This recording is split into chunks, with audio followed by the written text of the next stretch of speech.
I mean, this press release by CEO David Risher, the LYFT CEO, right? I mean, he's like a whore.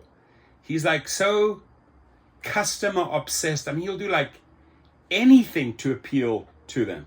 So it's like a little bit of a competition between Dara and David over the Taylor Swift fans, right? They sort of like want to outdo each other. It's been going back and forth in the media. He says, LYFT CEO reveals which customers surprisingly tip drivers the best. What you're doing here is you're sending the Swiftie fans, right, a message. Hey, you guys are great. You tip your fan Taylor Swift, and this is the platform for you. You should be on LYFT, right? The CEO claims that the highest tips come from the unexpected groups of people. Which unexpected group is he talking about? Well, I let the cat out of the bag already. David Risher is spilling the beans on which customers are more generous when it comes to tipping the company's drivers. Now, when it comes to tipping, just recently Uber was exposed, and I'm pretty damn sure Lyft does the same. Don't talk about tips if you are shaving tips or if you are stealing tips, because you just make a fool of yourself, David Risher, right? Sort of like, oh, let's change. Everybody's like, there's a lot of social media uproar about the whole shaving of tips and tip stealing, and we're going to sort of try and steer this in a different direction. This is a counterspin. This is reacting to all the negativity that they are getting on tipping, right? They want to try and sort of like make good. And who they're using? They're using the Taylor Swift fans. In a recent interview, with Fortune on its Leadership Next podcast, Risher revealed that the rideshare company has seen a spike in tips from a certain group of concert goers.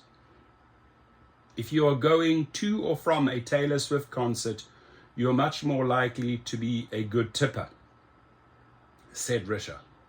I'm not sure how they get there, but this is just him trying to inject the company into the news and get that audience, because she has a lot of followers. She has a lot of followers. I remember I did all 6 Taylor Swift concerts, private trips, made a boatload of money. So did the restaurants, so did the hotels.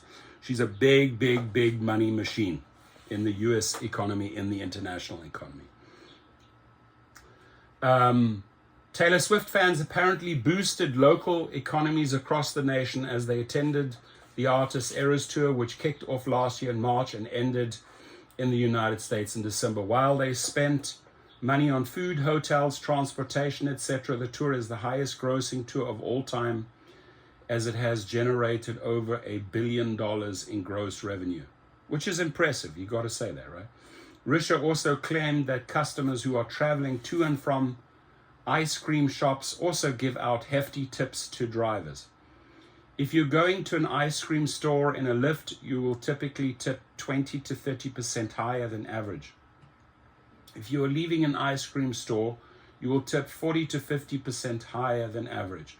Risher claims that people's behaviors are dependent on the mood they're in, which leads to better tipping.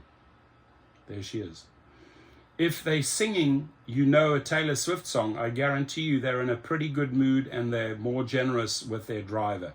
Tipping culture has been under scrutiny lately by consumers who are feeling the weight of a tight economy. Many consumers have been encountering an increasing number of pop-up screens on card machines that are used to pay for services at businesses, such as coffee establishments or fast food restaurants that request tips for employees. For example, in 2022, Starbucks unveiled a new digital tipping system that encourages customers who pay for their order with a card to leave a tip in a set or custom amount. If customers wish not to leave a tip, they have to click the no tip button when making the transaction, which can be awkward for both the customer and the barista who is handling the order.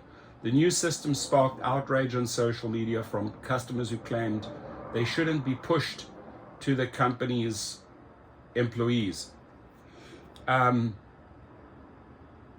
Forcing, like some restaurants, high-end restaurants, when they start with 20%, 25, 30%, that's forcing you, to leave a big tip. According to a Recent survey by WalletHub, about 3 in 4 Americans believe that tipping has gotten out of control. A total of 64% of people in the survey also think that a tip should be given when you feel like, and it shouldn't be required. The poll also found that roughly 3 in 5 people believe that businesses are using customer tips to replace employee salaries. That could, using customer tips to replace salaries. That sounds like Uber or Lyft, right? Shaving tips, stealing tips. Your comments, please. Thank you.